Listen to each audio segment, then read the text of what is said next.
تیبو کورتوا و کوین دیبروینه دوتا از بهترین بازیکنهای تاریخ بلژیکن، ولی خب رابطهشون با همدیگه اصلا تعریفی نداره. حالا دلیل اینکه چشم دیدن همدیگه رو ندارن چیه؟ مسلماً پای دختر در میونه. امروز میخوایم ببینیم چه اتفاقی بین دیبروینه، کورتوا و اون دختره افتاد.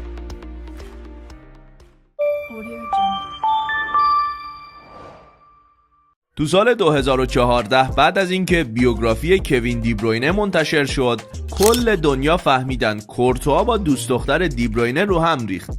این قضیه مربوط به سال 2013 میشه که اون تایم کورتوا تو اتلتیکو بازی میکرد.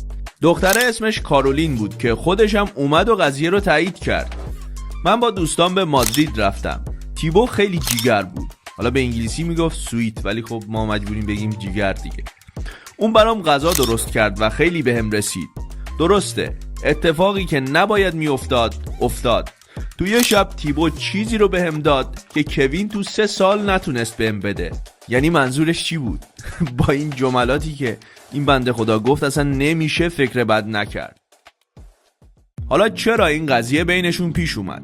آیا مقصر 100% کارولین بود؟ کوین دیبروینه تو اون بره‌ها اصلا اخلاق درست حسابی نداشت. حتی مورینیو هم وقتی تو چلسی بودن به این قضیه پی برد. در ضمن کارولین میگه اول دیبروینه بود که بهش خیانت کرد. کوین با بهترین دوستم تو نوامبر 2012 بهم خیانت کرد. دوست داشتم به خودمون یه شانس دیگه بدم و این اتفاق افتاد. ولی رابطمون هیچ وقت مثل قبل نشد. بعد از اون قضیه تو خونه پدر دیبروینه هم بحثشون شد و بعد از اون کارولین برای اینکه یه خورده آروم شه تصمیم گرفت به اسپانیا بره، ولی اون تصمیم سرنوشتشون رو تغییر داد. کارولین رفت اونجا و تیبو کورتوا رو دید و مثل اینکه نتونستن جلوشون رو نگه دارن و اون اتفاق افتاد. البته خود کورتوا هم نسبت به کاری که کرد حس خوبی نداشت و پشیمون بود. دیبروینه میگه تیبو به یکی از دوستام گفت اصلاً حرکت درستی نبود. ما دوستای صمیمی بودیم ولی اوضاع بینمون خراب شد. از اون قضیه به بعد رابطمون فقط حرفه‌ای شد. یه داستان دیگه هم که این وسط بود این بود که هر دوشون باید برای تیم ملی بلژیک بازی می‌کردن. وقتی مارک ویلموس که تو اون تایم مربی تیم ملی بلژیک بود قضیه رو فهمید، پشت دیبروینه در اومد. همون ویلموسی که اومد و کلی پول از فدراسیون ما به جیب زد. بگذاریم. دیبروینه میگه مربی بهم گفت تیبو باید از تیم کنار گذاشته بشه. با خودم گفتم به خاطر کار اشتباهی که با من انجام داد این حق رو ندارم که از تیم ملی محرومش کنم. اون گلر خوبی بود و باید تو تیم ملی میموند. اون تصمیم کوین باعث شد بلژیک یکی از قوی ترین نسل‌های خودش رو تو جام جهانی 2018 راهی اون مسابقات کنه و حتی تا نیمه نهایی اون مسابقات هم پیش رفتن.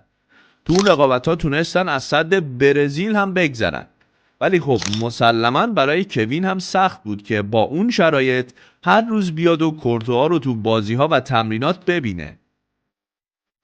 بعد از اون اتفاق هم هر 3 نفرشون رفتن و دارن زندگی خودشون رو دنبال میکنن. دیبروینه عشق واقعیش که کل زندگیش رو متحول کرد رو پیدا کرد. کورتوا در حال حاضر تو رئال مادریده و با یه مدل اسرائیلی قرار میذاره و این ور اون ور میره. کارولین هم که اصلاً ازش خبری نیست و کلاً تو هیچ رسانه‌ای راجبش بحث نمیشه و کسی نمیدونه کجا زندگی میکنه و چطور زندگی میکنه. مثل اینکه تونستن عالی این قضیه رو مدیریت کنن. ولی خب واقعاً قضیه سنگینی بود.